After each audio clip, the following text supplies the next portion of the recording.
Perguntas no Instagram e separei algumas perguntas para trazer aqui para vocês. Mas antes de nós começarmos as perguntas e respostas, eu quero pedir para você que ainda não é inscrito nesse canal, se inscreva agora, ative o sininho de notificações, assim você vai estar nos ajudando a evangelizar. Seja um evangelizador, se inscreva em nosso canal. E muito importante também, deixa o seu like, isso vai nos ajudar muito. Mas vamos lá, abri a caixinha de perguntas no Instagram e trouxe aqui algumas perguntas para responder para vocês. Padre, por que existe o padrinho de consagração? Qual a necessidade? O padrinho do batismo é previsto no rito do batismo. No rito do batismo, a igreja pede um padrinho ou uma madrinha, podendo ainda ser um casal de padrinhos. Mas, como há um costume de fazer a consagração a Nossa Senhora, esse padrinho de consagração, ele surgiu como costume, não é uma necessidade do batismo. O batismo não pede um padrinho ou uma madrinha de consagração. É um costume piedoso de no momento de fazer a consagração a Nossa Senhora, ter ali um padrinho ou uma madrinha, podendo também ser o mesmo do batismo, não há problema algum. O mesmo padrinho do batismo, a mesma madrinha do batismo, ser a madrinha de consagração. Mas, insisto, é um costume, não uma necessidade. A pergunta é, qual a necessidade? Então, não há uma necessidade. É apenas um costume piedoso que se espalhou. Não disse o número de vezes que cometi os pecados na confissão por falta de conhecimento. A minha confissão foi inválida? Vamos lá, meu querido. Por mais que você não tenha dito o número de vezes que você cometeu o pecado, isso não tornou a sua confissão inválida. A primeira coisa a saber é preciso dizer o número de vezes que você cometeu tal pecado? Sim, é preciso.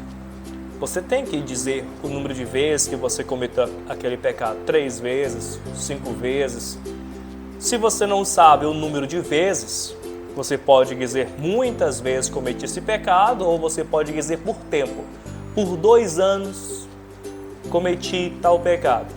Também pode ser assim, se você não lembrar o número de vezes. Mas aqui nesse caso, como você não tinha o conhecimento, isso não invalidou a sua confissão. Você cometeu o pecado, você confessou o pecado, você recebeu a absolvição, você recebeu a penitência, você cumpriu a penitência e a sua confissão foi válida. Deus te abençoe. Vamos lá para mais uma pergunta. Lembrando que essas perguntas eu estou tirando da caixinha do Instagram. Inclusive você que é aqui do meu canal do YouTube, se você ainda não me segue no Instagram, corre lá e me segue, @pe.fabriciorodrigues. Se uma pessoa desespera da salvação, ela pode ser perdoada? Deve confessar isso? Vamos responder a essa pergunta. Por que ela está perguntando se uma pessoa que desespera da salvação pode ser perdoada? Primeiro vamos contextualizar. Nós temos no Catecismo da Igreja Católica que existem pecados contra o Espírito Santo. 6 são os pecados contra o Espírito Santo. Desespero da salvação é o primeiro. Segundo, presunção de salvação sem merecimento. Terceiro, negar a verdade conhecida. Quarto, inveja da graça fraterna. Quinto, a obstinação no pecado. Sexto, a impertinência final. Então, quando essa pessoa pergunta se ela pode ser perdoada, se ela pode confessar isso, é porque ela encontra esse desespero da salvação juntamente com os pecados contra o Espírito Santo, que são aqueles pecados graves. No entanto,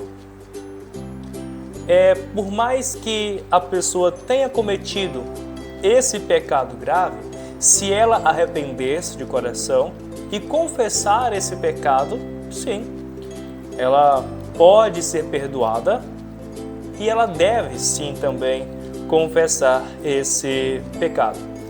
Deus te abençoe. As pessoas hoje estão perguntando bastante sobre confissão, mas uma pergunta aqui sobre confissão. Na confissão, devo dizer quais pecados foram conscientes, sem conhecimento ou sem vontade? Quais pecados eu devo dizer na confissão? Na confissão eu tenho a obrigatoriedade de confessar os pecados mortais. Tenho obrigação de confessar pecados mortais. E a recomendação de confessar também os pecados veniais, mas a obrigação é de confessar os pecados mortais. E o que caracteriza um pecado mortal? Primeiro, você sabia que aquilo era errado. Segundo, você quis cometer o erro. Terceiro, na sua liberdade, você cometeu aquele pecado. E tem uma matéria grave. A matéria grave é precisada pelos 10 mandamentos da lei de Deus. Então, na confissão, devo dizer quais pecados foram conscientes, sem conhecimento ou sem vontade? Não, você deve dizer os pecados mortais. Agora, quando você diz sem vontade, dificilmente você vai cometer um pecado sem vontade. Porque os pecados que você faz, normalmente você quer. Ninguém lhe obriga a pecar. Então, você deve procurar fazer um bom exame de consciência para analisar bem. Mais uma pergunta sobre confissão. As pessoas hoje estão muito preocupadas com confissão. Então aproveita você que está agora me assistindo, aproveita para confessar, viu? Quando me confesso, posso comungar na missa de outra paróquia? Pode, sem problema algum. Se você estiver em estado de graça, você pode comungar em qualquer missa. Agora uma pergunta sobre comunhão. Devemos mastigar e engolir a hóstia ou só ficar com ela na boca até se dissolver? Vamos responder essa pergunta. Pode mastigar a hóstia? Pode. Não tem problema algum. Sim, repito, não tem problema algum você mastigar a hóstia. Mas, qual o perigo? Mastigando a hóstia, você corre também o risco de ficar com alguns fragmentos presos entre os dentes. Então, muito cuidado. Se você mastiga a hóstia, pode ficar fragmentos nos seus dentes. E aí pode ocorrer de depois eles saírem, ou no momento que você for escovar os seus dentes, também eles saírem na escovação. Então, é um risco. Mas não há problema algum mastigar. Volto a repetir, não há problema algum mastigar. Mas se por piedade você quiser dissolvê-la na boca, também não tem problema. A hóstia, ela é bem fininha, ligeiramente ela se dissolve. E só uma coisa muito importante. Quando eu fazia catequese, tinha-se um boato, né? De que quando a hóstia ela gruda no céu da boca, é sinal que a pessoa está com muito pecado. Eu não sei se você já ouviu isso, mas não, viu, minha gente? Não é não. Quando a hóstia gruda na boca não é sinal de pecado, não. Acontece. Pode acontecer sim. Vamos lá para mais uma pergunta que vocês me mandaram aqui. Eu e meu namorado estamos enfrentando uma fase horrível no relacionamento. O que devemos fazer? Não sei.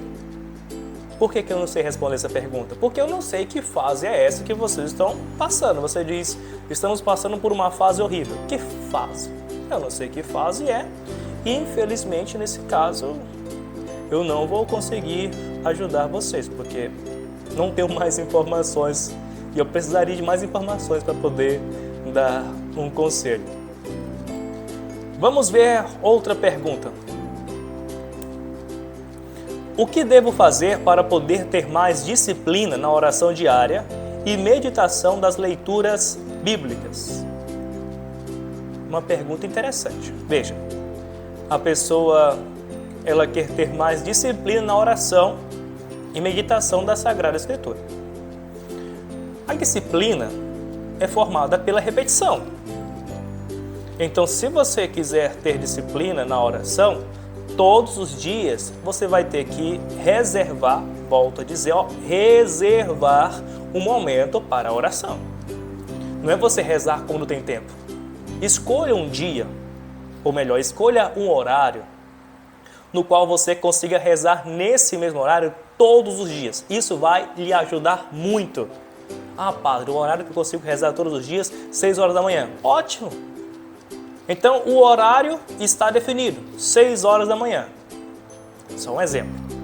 Então, todos os dias, 6 horas da manhã, faça chuva, faça sol. Com ou sem vontade, você vai pegar ali a sua Sagrada Escritura, vai meditar a Bíblia e vai fazer as suas orações diárias.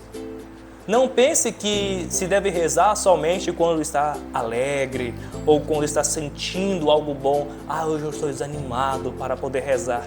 Se você quer ter disciplina, a disciplina exige esforço. A disciplina exige fazer aquilo porque me é necessário. Nem sempre você vai ter vontade de rezar. Isso é uma verdade. Quando você está começando na sua vida de oração, nem sempre você vai ter vontade de rezar.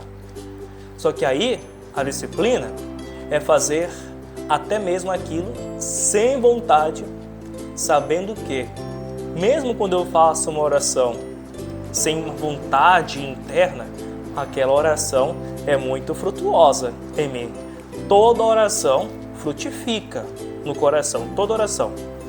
E pode ser que aquela oração que naquele dia você fez sem vontade, que você fez desanimado, pode ser que ela seja a oração mais frutuosa que você tenha feito. Outra pergunta aqui, essa muito interessante. Sobre jejum eucarístico, devemos fazer 1 hora antes e 1 hora depois da Santa Missa? O que a Igreja Católica fala sobre o jejum eucarístico?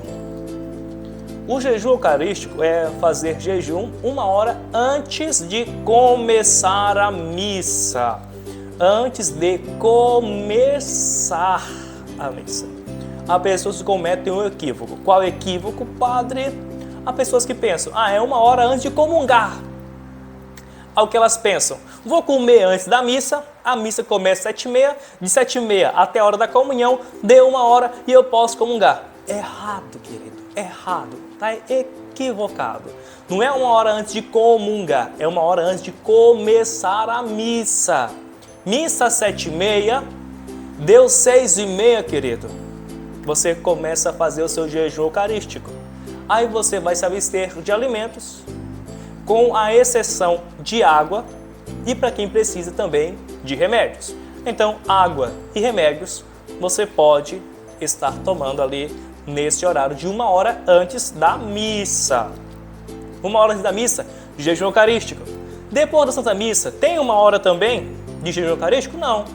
A igreja não pede 1 hora depois da Santa Missa de jejum eucarístico, mas, como recomendação para você, 15 minutos depois da Santa Missa, para você poder fazer uma refeição. Pelo menos 15 minutos, que é o tempo da hóstia consagrada, ela poder totalmente ser absorvida por seu corpo.